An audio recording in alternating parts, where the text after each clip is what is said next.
Hi, I'm Irma Botvin. I'm here with Dr. Larry Berkelhammer. Dr. Berkelhammer has researched mindfulness practices to increase mastery and well-being. On your website, you talk a bit about psychotherapy and the value of that. Could you elaborate on that? You know, the mastery and well-being practices are primarily self-help practices. But there are times when self-help isn't enough. And this is true for all of us because there are a couple of reasons. One, we need support. We often need support that we can't get otherwise. And psychotherapy is a way of getting that support, especially group therapy, which I highly recommend. Now, there's another reason, possibly an even more important reason, because there are other ways we can get support. But I think the most important reason to seek psychotherapy is we all have blind spots. It doesn't matter how hard we work in our self-help practices. We're going to have blind spots that are going to keep us from achieving mastery and well-being in certain areas.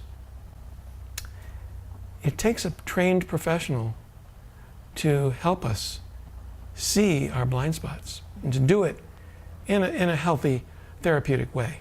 So, what I recommend, if you have a lot of stress in your family, seek family therapy. The kind of family therapy, real family therapy, where everyone goes, not individual sessions, but the entire family meets together with a family therapist. If you don't have a big family, if it's just two people, a couple, couples therapy can be powerfully healing. Because the neutral therapist, and I should say, the couples therapist should not be a therapist who is seeing one of the parties in the couple. Sometimes that happens, and I do not recommend that. I recommend it should be a very neutral therapist who's new to both people.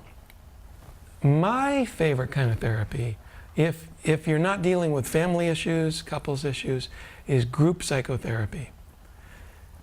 First of all, group psychotherapy is more cost-effective than individual therapy. But more important than that,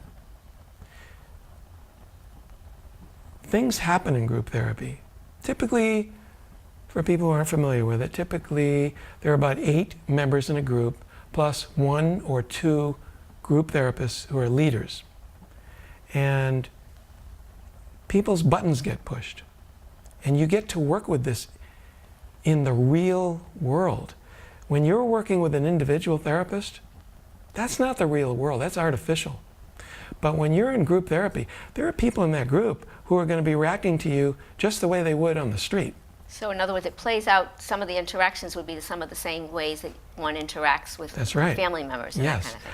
The difference is there is a therapist there, 1 or 2 group therapists who are in the room, who, unlike what happens in the outer world, they can use their therapeutic skills to help the 2 people see what's going on here and to work with it. Now, there is also a place for individual therapy. However, because I work primarily with people with chronic illness, that's my audience, my readership, there are forms of individual therapy that are the best for this particular thing. Well, I think you've mentioned a few times acceptance and commitment therapy. That is my favorite. Another one is MBCT, Mindfulness-Based Cognitive Therapy. Another one, depending on what you're dealing with, is DBT, Dialectical Behavioral Therapy. There are many others and spin-offs of each of those, but it's the mindfulness-based therapies that I recommend. However, unless you're dealing with family or couples work problems, what I recommend most is group psychotherapy. Okay. All right. Well, thank you very much for going into that. Thank you.